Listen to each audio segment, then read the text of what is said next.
In 2016, a company named Ska Studios released a game called Salt and Sanctuary, which marketed itself as basically being like some obscure Japanese RPG I've never heard of, but in 2D. Everyone that played it had more or less the same reaction. Hey, that's pretty good. Game's not bad at all. The weapon balancing was absolutely fucked, but aside from that, it's solid. However, there were a few oddities in its presentation and gameplay that couldn't help but seem slightly out of place considering the tone of the game. Why does every enemy turn into a comical gore shower or colorful explosion when they die? What's up with the art style? Why does everything look so deformed? Okay. Why does this game have air combos in it? What's the deal with Salt and Sanctuary? The answer can be found in another Ska Studios game that runs on the same framework released 5 years prior, The Dishwasher Vampire Smile, a blood-soaked non-stop sensory overload powered by edgy album covers and teen sulk vibes. A game about chaotic vigilante vampires taking revenge on an oppressive society by murdering everyone. A game that shows a complete disregard for the well-being of the player with blinding speed and visuals. It's physically exhausting to play for long stretches. A game that really seems to be made more for the benefit of the developer than the player, and honestly, I fucking love it.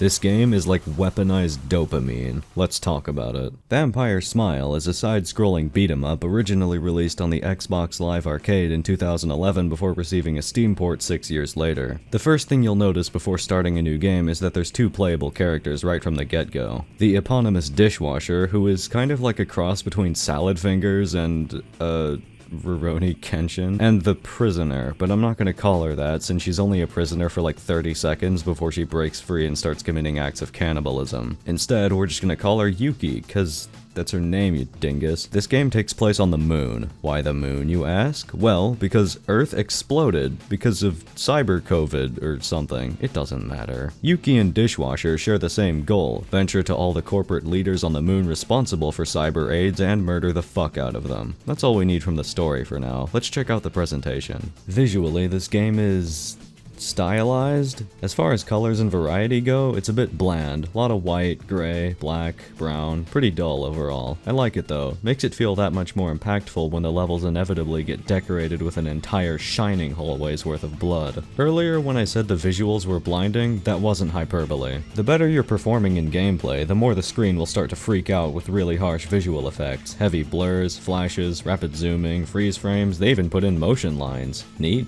The pure satisfaction delivered by the combat is downright concerning. Defeated enemies positively explode into showers of blood and body parts. Even the robot enemies aren't safe from this. We're in the business of blood, and business is good. A lot of the enemies that you fight are cyborgs, making them pretty easy to identify in combat because of all the glowy bits. Good stuff for such a chaotic game. There are enemies that don't share this same visual clarity, which is a bit whack, but doesn't make the game unplayable or anything. Enemy variety in general is very nice.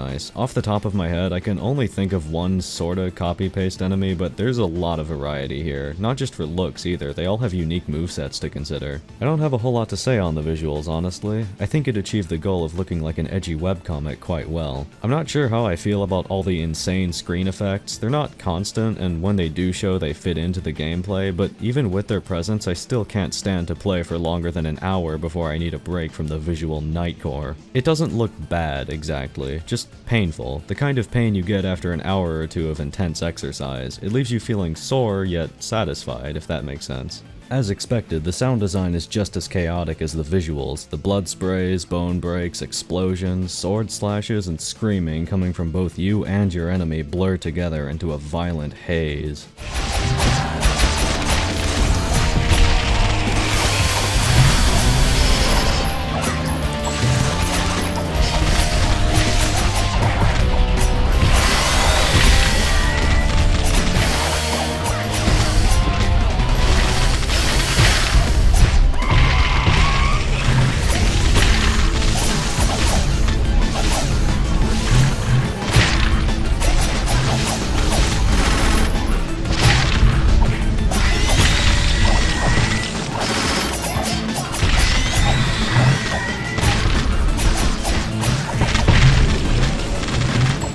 It is, once again, satisfying to a worrying degree. The music sounds pretty much exactly how you think it does, i.e. a garage band. It's not bad, but it didn't exactly blow me away either. The best track in the game only plays like twice. That's a bit of a shame.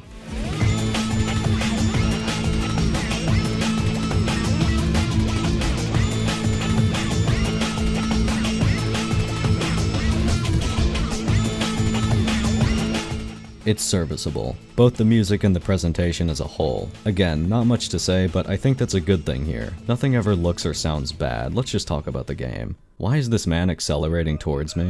This is a beat 'em up, so don't expect anything super elaborate. You traverse the level until you get locked in a room, a bunch of guys pop up out of nowhere, you murder them, repeat. Levels always end with a boss fight, or otherwise unique encounter, which invariably involves more murder. Defeating enemies and bosses drops a currency. I have no idea what the fuck it is, don't ask. The more stylishly and flawlessly you play, the higher your score gets, and the more something you earn. The currency is spent at this floating TV and can be used to buy permanent stat boosts or some kind of consumable. You can also find consumables and stat boosting beads by exploring. Again, nothing elaborate. It's like go right for progression, go left for a dead-end room that has an optional bead and usually an accompanying fight. There's not going to be a million fake walls. This isn't Salt and Sanctuary yet. The game loop is simple and lizard-brained on paper, but complicated in execution, which is a good thing. Before I get too detailed, I need to talk about a particular facet of this game's control scheme. Dodging is your one defensive measure, and it's bound to the right analog stick and you cannot change it. I know a lot of you just threw up in your mouth a bit, but let me try and ease your mind. Firstly, the camera is well behaved, always centered on the protagonist. There's a number of reasons I lose track of where I am in this game, but the camera is never one of them. It's usually the SPD clusterfuck mentioned earlier. Secondly, the dodging itself is completely without limit. You pretty much fly through the levels and fights for free. No stamina bar or dash counter or anything like that. This sounds like cheating, but you have to slow down to do attacks, and the enemies do not fuck around and will jump you from multiple directions when you drop your guard. Speaking of, I love the enemy design. All of them down to the most basic of enemies are not content to just sit around and wait for you to murder them. They'll jump around, repel off screen, block your attacks, cheap shot you with grenades, teleport. You gotta understand, this is the kind of game where low health enemies would rather kill themselves than let you get them.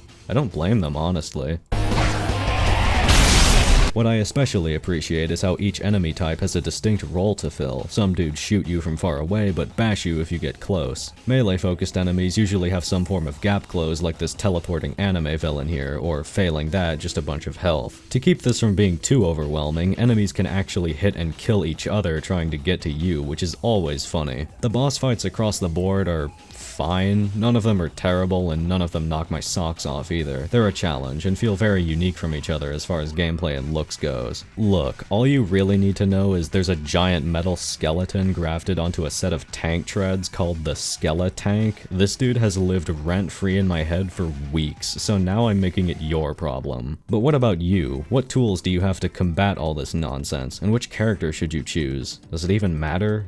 Honestly, not really. The differences between their weapons and movesets can essentially be boiled down to this. Yuki is faster and more aggressive, while Dish is more adaptable and consistent. No matter what weapon character combo you're using, you'll have the same core fundamentals: light attack, heavy attack, grab, ranged attack, magic attack, and a jump button for some reason, when you can do this. Simple enough to understand at first, with enough nuance to keep you coming back for multiple playthroughs, especially what with how short this game is. Each character has the same magic and ranged attacks, so I won't touch on those much. I'll say that the machine gun kinda sucks, the shotgun either sucks or is really good if you're point blank, and that one spell that turns you invincible, staggers every enemy around you for several seconds, and gives you health for using it is almost game-breaking. I say almost because I was playing on the second hardest difficulty to start with, and even while frequently abusing the spell, it was still challenging overall. The melee weapons are satisfyingly varied for each character, with a decent amount of complexity to each without being overwhelming. Dishwasher gets the shift blade, a default katana good in any situation, the cleavers, which maybe I haven't played enough and just don't know the tech or whatever, but these seem to literally just be the shift blade but better, the violence hammer, which I literally never used, it's probably alright, and the guillotine, a giant pair of detaching scissors. Ever heard of something called Clock Tower, old man? I suspect Yuki to be an Evil Dead fan because instead of an arm, she has a chainsaw.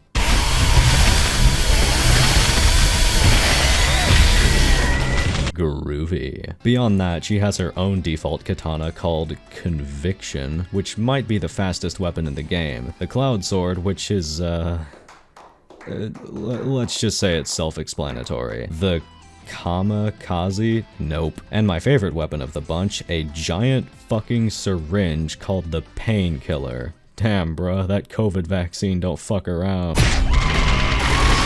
This is all implemented in a decently balanced way. My first playthrough I pretty much stuck to the default sword, but that's because I was getting to grips with the game proper. The other weapons are perfectly viable in their own right. That being said, this game is not 100% balanced. As a matter of fact, Vampire Smile shares something in common with Super Smash Bros. Melee. Chain grabbing is fucking busted. If that wasn't enough, you can interrupt the grab animation by mashing an attack button and essentially start a free combo while ignoring your enemy's block. If that wasn't enough, grabbing enemies that are low on health will violently execute them, increasing your chances of getting health back from the kill and giving you more, what is this, popcorn? Point is, you should probably be grabbing a lot. I wouldn't overuse it since that would make the game become very boring very quickly, but still get in the habit. Outside of that, the combat is fun and challenging, with enough nuance to the movesets and enemies to make boredom nearly impossible. So I guess now I'll,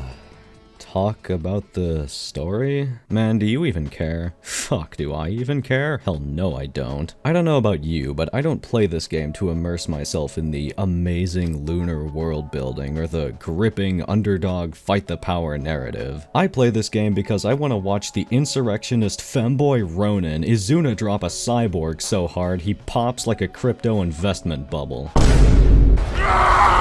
Any sort of commentary I give on this game's story would not be even slightly constructive.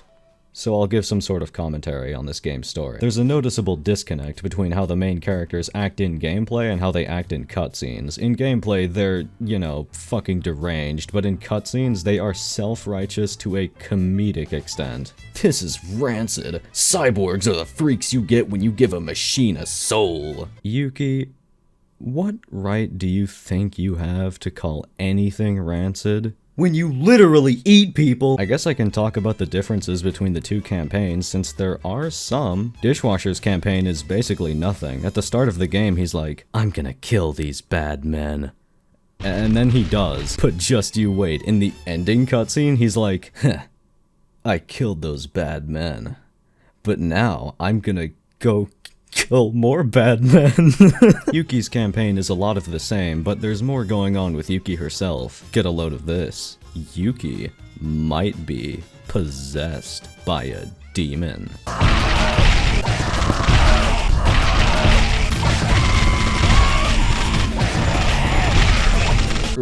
Really? This girl? Possessed? Man, that's a lot to take in. I mean, but like, are you sure though?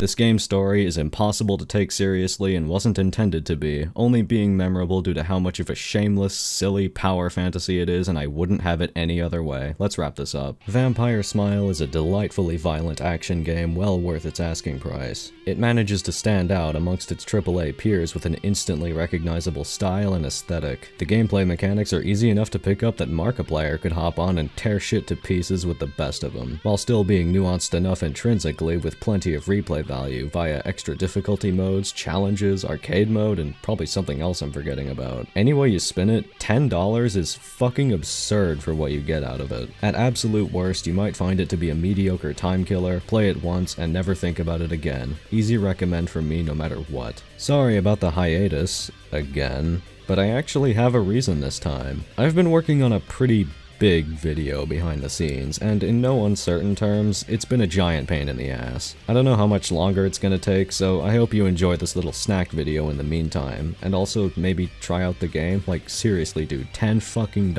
Okay, sorry, I'll stop now. The next video will be. Of that much I am certain. I'll see you when it comes out. Whatever it is.